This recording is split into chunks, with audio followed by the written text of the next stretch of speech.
Anak-anak, apa kabar? Bisa diharap semua dalam keadaan baik ya. Hari ini kita mau masuk ke tema 9 tentang benda-benda di sekitar kita.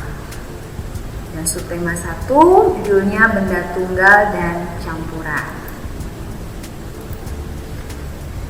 Kita mulai dari pembelajaran 1 ya.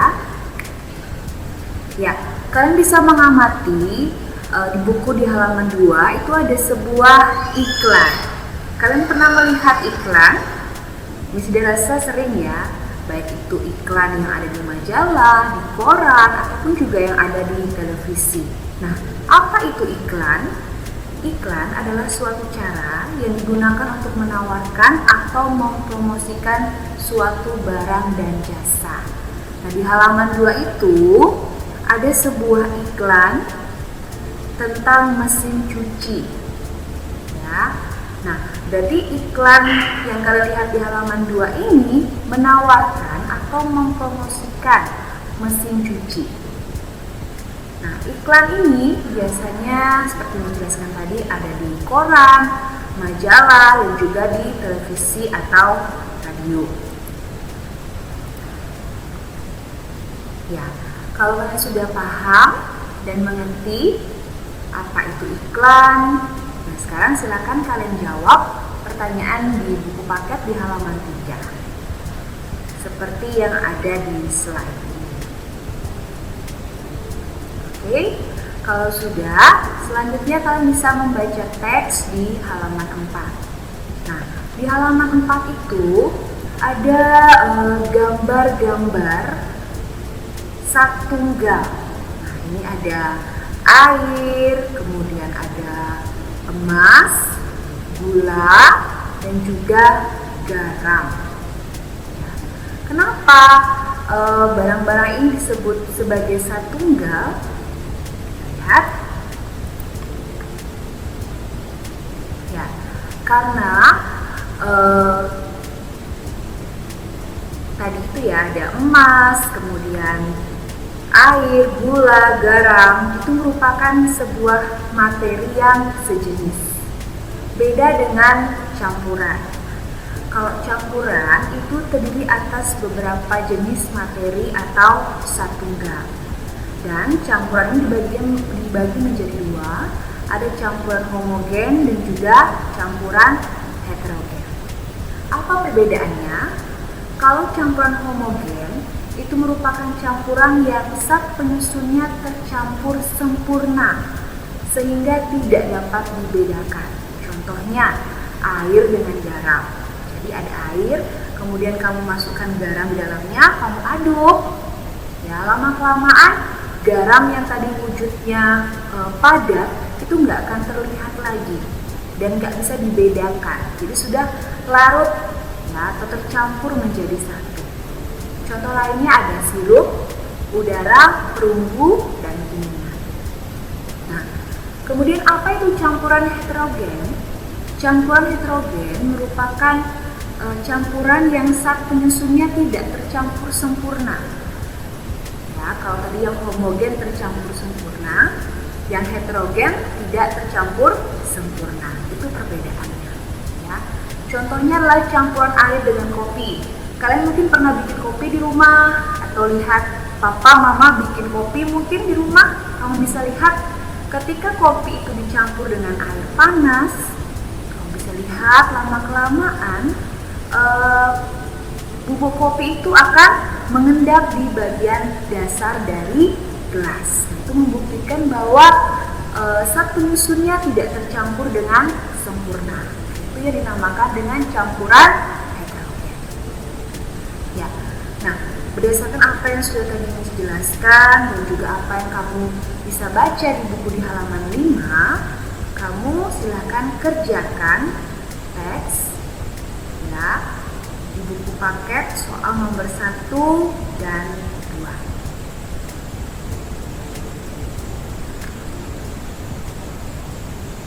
Ya, itu untuk pembelajaran 1. Selanjutnya kita masuk ke pembelajaran 2. Nah, amatilah contoh iklan berikut. Kalau tadi kita lihat iklan mesin cuci, sekarang kira-kira ini iklan apa ya? Ya, ini merupakan iklan susu. Ya, kalau kita lihat di sini ada produknya, yaitu berupa susu KW.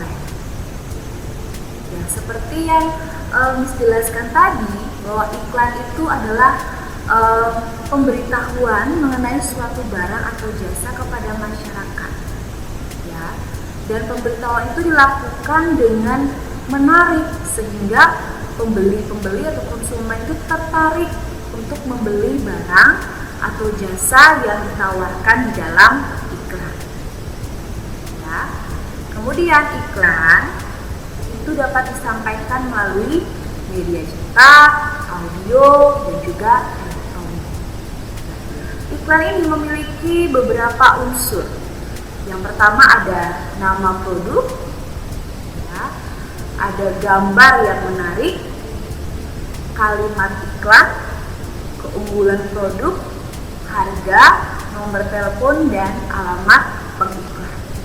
Tapi kalau kita lihat di contoh iklan yang ada di slide dan juga ada di buku tematik, ini merupakan iklan yang belum lengkap unsur-unsurnya kalau kita lihat, karena tidak ada nama produknya, tapi berisi gambar dan juga kalimat yang padat isi kayak energi, kalsium tinggi. Harganya juga belum ada, ya, tapi ini merupakan contoh sebuah iklan. Oke, kalau sudah, kita lanjut ke pembelajaran 3. Nah, kamu bisa lihat pada buku paket di halaman 19, ini adalah peta Indonesia. Kalau gambarnya mungkin kurang jelas, kamu bisa melihatnya di atlas yang kamu miliki. Karena di semester 1 lalu, kita juga belajar menggunakan atlas. Ya, nah dari peta Pulau Indonesia ini, coba kamu tuliskan sekarang nama-nama daerah atau tempat yang pernah kamu kunjungi. Misalnya, ini saya pernah pergi ke Sumatera, tuliskan Sumatera, daerahnya apa, namanya dituliskan. Ya.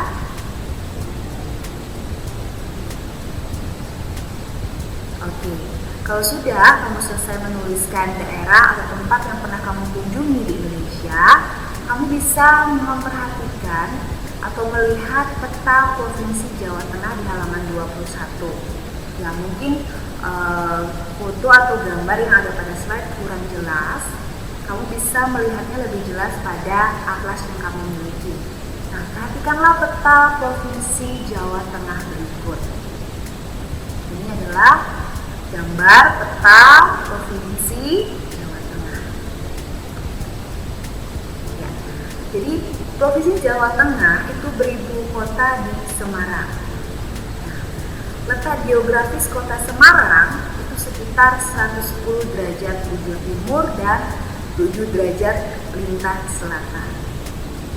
Tunjukkan letak Semarang pada gambar peta di atas, kemudian lingkari dengan pensil warna. Jadi, gambar peta ya dari kota Semarang kamu bisa lingkari dengan pensil berwarna.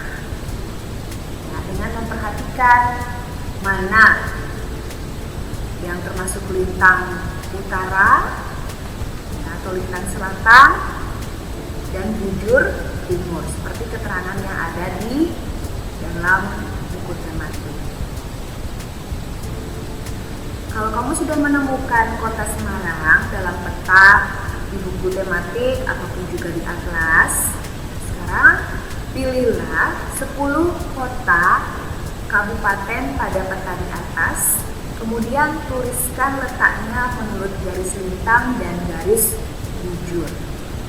Nah, kemudian kamu bisa menuliskannya di dalam tabel berikut. Ya. Contohnya ya, tadi Pulau Contohnya kota Semarang. Kamu bisa tuliskan nama tempat kota Semarang, kemudian 110 derajat bujur timur, dan 7 derajat lintang selatan. Seperti itu. Ya. Oke? Sudah paham? Kalau sudah paham, nah kita lanjutkan ke halaman 22. Ya. Seperti kita lihat tadi ya, Indonesia itu memang adalah negara kepulauan yang terdiri atas banyak pulau dari Sabang sampai Merauke. Nah, tentu ya kita memiliki banyak sekali perbedaan, tapi perbedaan itu tidak membuat kita menjadi tercerai-berai seperti semboyan kita, Bhinneka Tunggal Ika, berbeda-beda tetapi tetap satu. Nah, salah satu cara kita di Indonesia untuk menjaga persatuan kita adalah melakukan berbagai kegiatan di masyarakat, yaitu salah satu contohnya membersihkan lingkungan rumah. Nah, di halaman 22 kamu bisa lihat itu ada gambar Paman Siti dan para tetangganya sedang membersihkan lingkungan rumah mereka.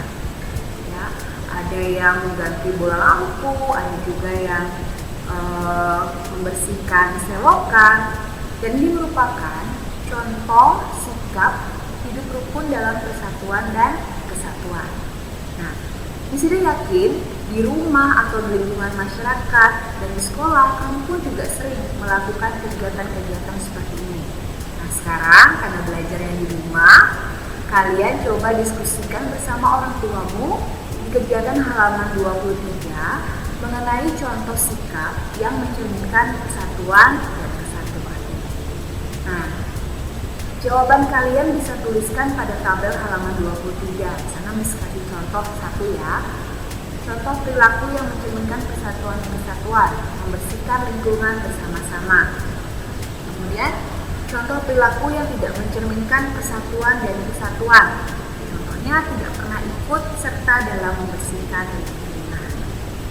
Ya, jadi kalian bisa menuliskan contoh-contoh perilaku yang mencerminkan dan tidak mencerminkan persatuan dan kesatuan pada tabel di halaman 23.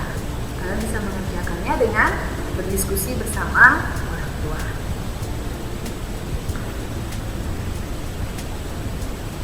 Ya. Persatuan dan kesatuan Indonesia itu memiliki makna yang penting. Apa saja maknanya? Yang pertama, rasa persatuan dan kesatuan menjalin rasa kebersamaan dan saling melengkapi antara satu dengan yang lain. Yang kedua, menjalin rasa kemanusiaan dan sikap toleransi, serta rasa harmonis untuk hidup berdampingan secara rukun dan damai. Dan yang ketiga, menjalin rasa persahabatan, kekeluargaan, dan sikap tolong-menolong antar sesama serta sikap nasionalisme. Jadi dapat disimpulkan bahwa makna dari sebuah persatuan dan kesatuan bangsa Indonesia adalah saling bahu-membahu dalam mempertahankan dan mengisi kemerdekaan. Kita lanjut ke halaman 24. Di sana kalian bisa lihat sebuah iklan tentang persatuan dan kesatuan. Bisa lihat ada beberapa orang yang saling bergandeng tangan. Kemudian di belakangnya ada gambar peta Indonesia dan juga bendera merah putih. Ya. Dan seperti yang dijelaskan, jadi iklan itu berisikan kalimat yang mengajak ya, bagaimana orang-orang yang membaca iklan ini untuk tetap mempertahankan persatuan dan kesatuan seperti ini ya. Oke, jadi masih ingat apa itu iklan? Bisa tuliskan pada kolom di halaman.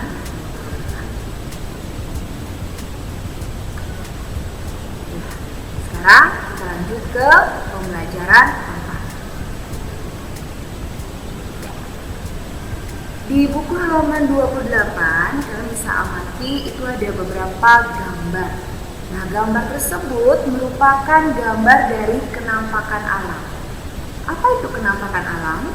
Ya, kenampakan alam itu merupakan segala sesuatu yang terbentuk oleh peristiwa di alam, baik itu secara alamiah maupun buatan manusia.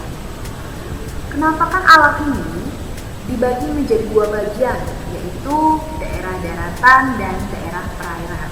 Seperti gambar yang kita lihat di halaman 28, ini gambar 1 dan 2 pada bagian atas merupakan bagian daerah perairan. Dan gambar nomor 3 dan 4 di bawah ini merupakan bagian daerah daratan. Ya. Apa itu daerah daratan dan apa itu daerah perairan? Ya, bisa kalian lihat pada slide-nya. Ya, daerah daratan merupakan bagian permukaan bumi yang terbentuk padat, tidak digenangi air dan terletak di atas permukaan laut. Ya. Indonesia memiliki daratan yang subur dan curah hujan yang teratur, sehingga itu semua mendukung ya untuk menanami tanaman, ya akan menjadi sumber daya alam untuk memenuhi kebutuhan hidup manusia. Selain itu, daratan juga berfungsi sebagai tempat tinggal dan juga sebagai tempat untuk menjalankan segala aktivitas. Nah, daerah perairan. Daerah perairan merupakan bagian permukaan bumi yang digenangi oleh air. Kita tahu kita negara kepulauan, memang 2/3 wilayah permukaan bumi dan juga Indonesia itu perairannya sangatlah luas. Makanya kenapa kita disebut sebagai juga negara maritim, karena kita memiliki laut yang lebih luas dibandingkan daratan.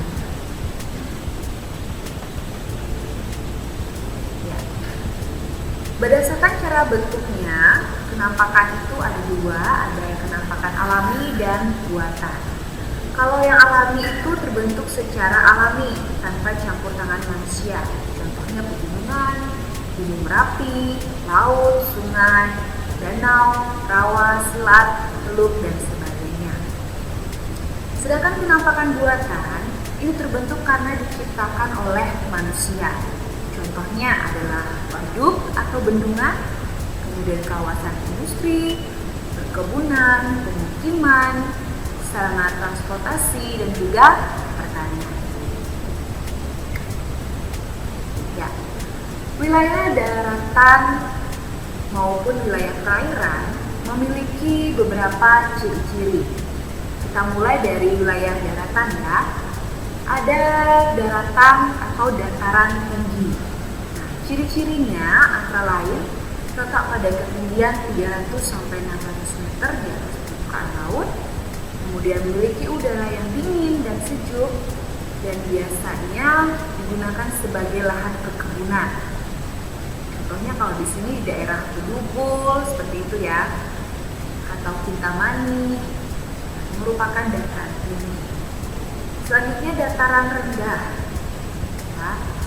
Ciri-cirinya antara lain terletak pada ketinggian kurang lebih 200 meter di atas permukaan laut, terdapat banyak aliran sungai, umumnya udara. Oke, kita lanjut ke pegunungan.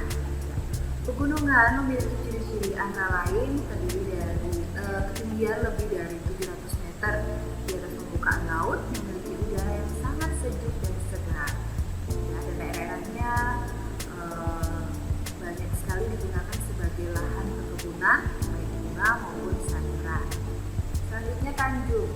Tanjung memiliki ciri-ciri letaknya menjorok ke laut. Biasanya digunakan sebagai tempat kapal dagang untuk berlabuh. Selanjutnya Lembah. Lembah ciri-cirinya antara lain terletak di kaki perbukitan pegunungan dan memiliki udara yang sejuk.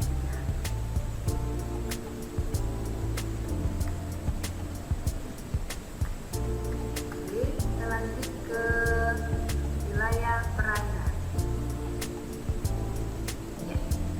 Wilayah perairan memiliki ciri-ciri, ada danau.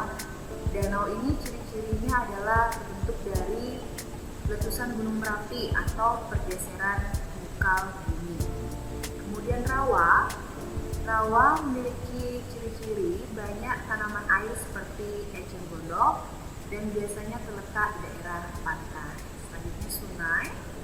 Sungai memiliki ciri-ciri berasal dari dataran tinggi atau pegunungan, bagian hulu ke hilir, dan ukurannya akan semakin besar. Kemudian ada laut.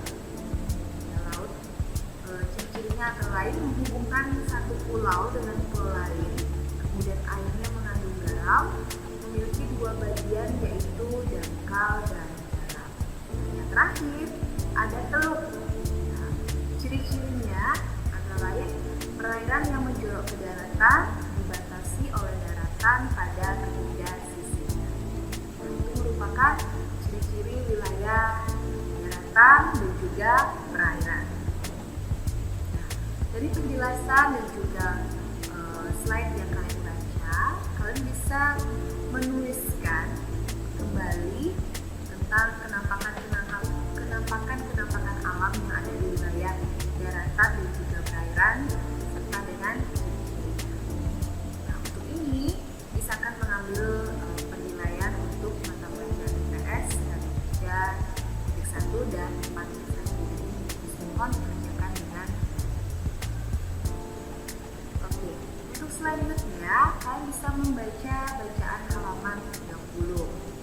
Nah, dari bacaan di halaman 30, kamu bisa melihat benda-benda atau barang-barang di setiap daerah itu berbeda. Tidak hanya itu, air di laut juga akan berbeda dengan air di pegunungan. Nah, dapatkah kamu membedakan air laut dengan air pegunungan?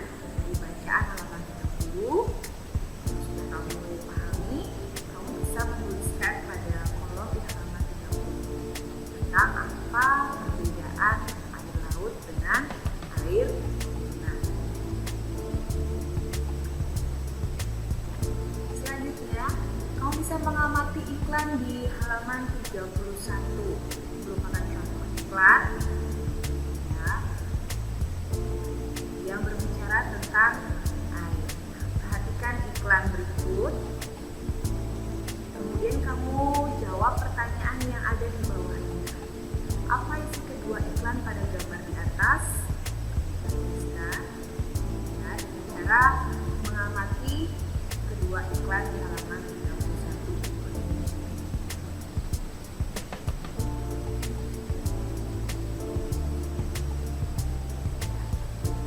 Selanjutnya kita akan belajar tentang hidup rukun.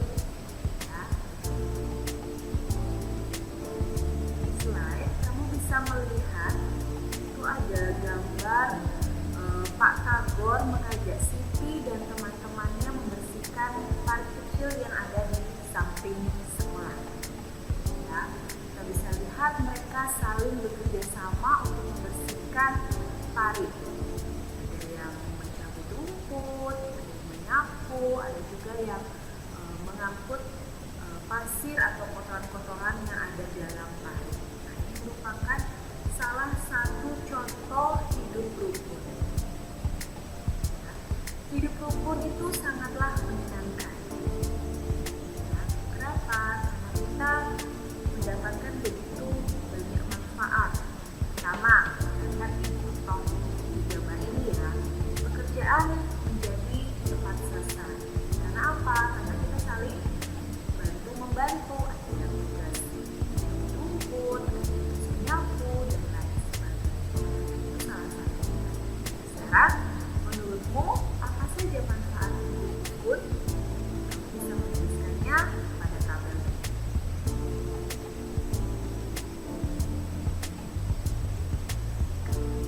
Nah, sekarang kita masuk ke pembelajaran 5.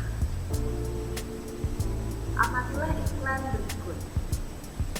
Ya, kamu bisa melihat di sana ada iklan toko Mas Subur. Ya, perhatikan ada gambar gambar diamond ya ini ya. Kemudian ada kalimat di bawahnya jual beli perhiasan logam mulia. Juga ada keterangan alamatnya pada iklan tersebut. Nah, agar dapat menarik perhatian,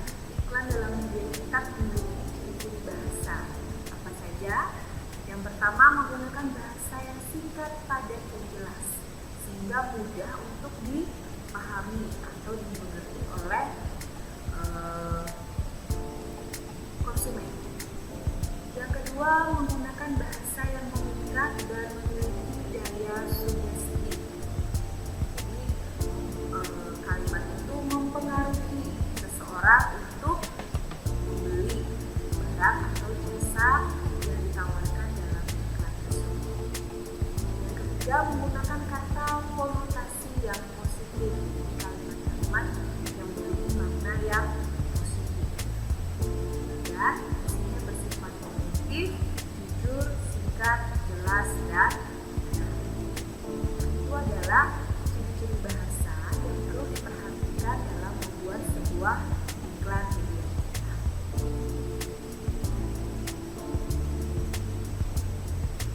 Oke, kalau tadi kita belajar iklan, sekarang Miss mau mengajak kalian untuk melakukan percobaan sederhana di rumah. Ya, untuk melakukan percobaan ini, kalian bisa menggunakan bahan atau alat-alat yang ada di rumah saja. Ya, contohnya adalah bahan yang perlu kalian siapkan adalah gelas plastik, sendok, kemudian air, gula, minyak, pasir, dan pewarna makanan. Itu tidak harus merah, kalau misalnya di rumah ada biru atau hijau itu boleh digunakan. Ya. Kemudian buatlah campuran sesuai tabel yang ada di buku tematik. Ya, jadi ini ada tabelnya. Dan buatlah campuran sesuai tabel ini. Kalau kamu sudah membuat campurannya, kamu bisa mencatat hasil pengamatanmu dengan memberi tanda centang pada kolom yang sesuai dengan hasil pengamatanmu. Contoh, 1, air dan gula. Apakah tercampur sempurna? Kalau tercampur sempurna, kamu bisa memberikan tanda centang pada kolom ini. Ya. Nah, setelah kalian sudah melakukan 7 percobaan ini dengan bahan-bahan yang berbeda, misalkan air dan gula, air dan minyak, air dan pasir, dan semua yang ada pada kolom berikut, kamu tuliskan campuran manakah yang tercampur sempurna dan campuran manakah yang tidak tercampur dengan sempurna pada kolom yang ada di buku tematik. Ya, untuk percobaan ini kamu bisa melakukannya bersama orang tua atau juga kakak atau adikmu di rumah. Ya, supaya percobaannya jadi lebih menyenangkan. Oke. Untuk percobaan ini, Miss juga akan ambil penilaian untuk mata pelajaran IPA, yaitu KD 3-9 dan 4-9. Jadi, Miss berharap dikerjakan dengan baik. Nah, kita masuk sekarang ke pembelajaran 6. Amatilah gambar berikut. Kita bisa lihat di sana ada gambar, semuanya anak perempuan ya, kita lihat, yang menggunakan berbagai macam pakaian adat atau pakaian daerah. Kira-kira gambar ini menunjukkan apa ya? Jadi gambar ini mau menunjukkan bagaimana kita harus hidup rukun bersama anggota masyarakat, walaupun kita berasal dari suku, ras yang berbeda. Nah, karena ketika kita hidup rukun akan membuat persatuan dan kesatuan bangsa kita semakin kuat. Ya. Dan walaupun berbeda anggota masyarakat,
yang kalian perhatikan ini sudah memenuhi unsur-unsur iklan karena berisi kalimat ajakan, kemudian berisi informasi yang menarik minat ya, dari orang yang dikirimkan.